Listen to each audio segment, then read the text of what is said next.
तो वीडियो की शुरुआत में हम देखते हैं उस आत्मा के अंदर से आने की वजह से आयरा वहाँ पे बेहोश हो जाती है। थोड़ा सा बेहोश देखकर तब वो आत्मा बहुत ज्यादा गुस्से में आ जाती है और आयरा और ओकारू को मारने के लिए आगे बढ़ती है। वो दोनों तब बेहोश पड़ी हुई आयरा को लेकर वहाँ से भागने लगते हैं, पर वो आत्मा तब उनका पीछा नहीं छोड़ती। वो तब पहले आयरा को दूर करती है और बाद में ओकारू का पीछे पड़ जाती है।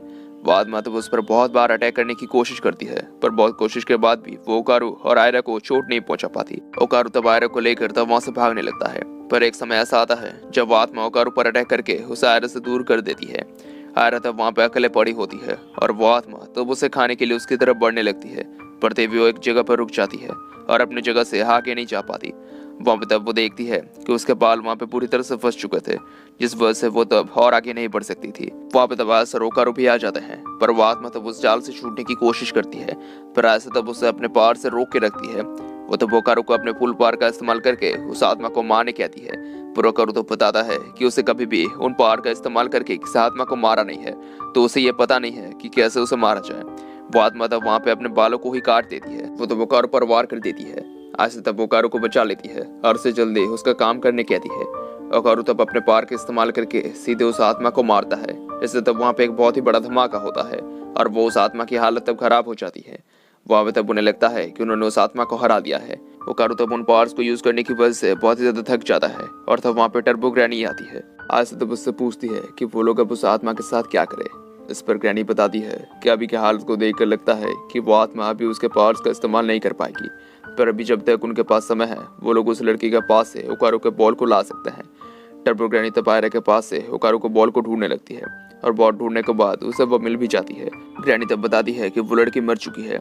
ऐसा सुनकर तब आयरा और ओकारू आयरा को ठीक से चेक करने जाते हैं कि आयरा सच में मर चुकी है कि नहीं, पर तभी वो लोग जान पाते हैं कि आयरा अब नहीं रही।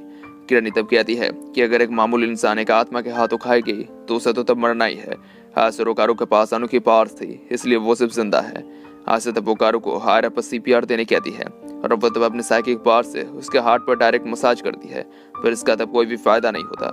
वो लोग तब वापस इसकी कोशिश करते हैं, पर तभी वहाँ पर वो आत्मा वापस आ जाती है। वो तब बताती है कि आयरा वैसे नहीं उठने वाली, उसका ऑरा पूरी तरह से अब जा चुका है, पर वो उसे उसका ऑरा दे सकती है।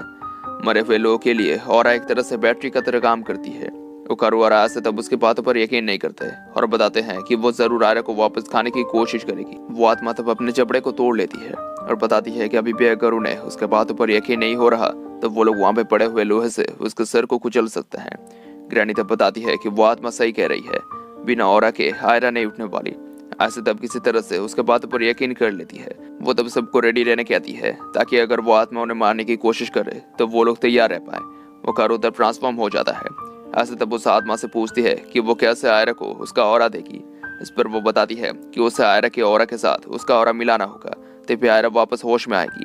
आयरा तब वैसा ही करती है, पर उनके ऑरा को मिलाते ही उसे कुछ दिखने लगता है, जहाँ पर वो देखती है कि एक अलार्म की आवाज से एक लड़की की आंख खुलती है, जहाँ पर उसके सामने उसके काम के पैसे पड़े होते हैं।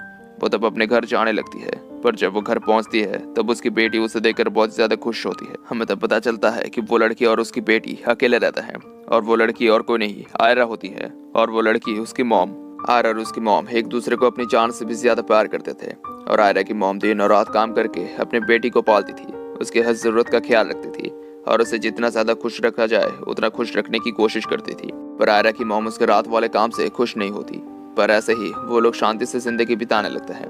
कुछ दिनों के बाद आखिरकार आयरा का बर्थडे आ जाता है, जहाँ पर उसकी मॉम उसे तब एक पिंक ड्रेस खरीद देती है और उसे देखकर तब वो बहुत ज्यादा खुश होती है। रात में वो लोग आयरा के बर्थडे के केक को काटते हैं और थोड़ी देर बाद वो लोग सो जाते हैं।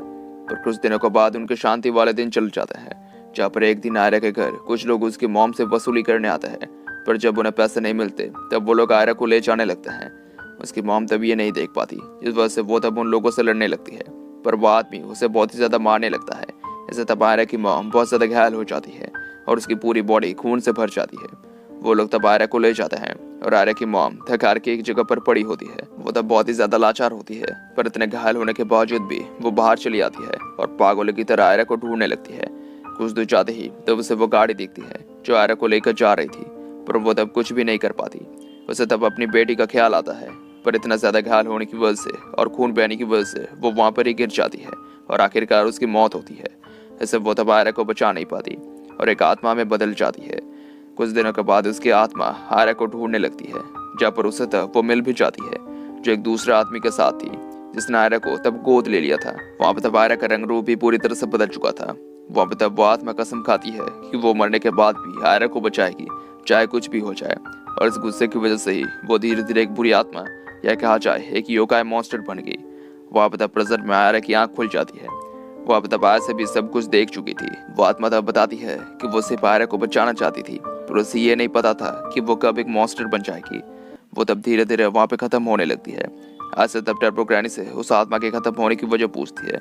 इस पर तक ग्रैनी बताती है कि बिना ऑरा के वो आत्मा भी अब खत्म हो रही है, पर लगता है उसे अभी भी शांति नहीं मिली है।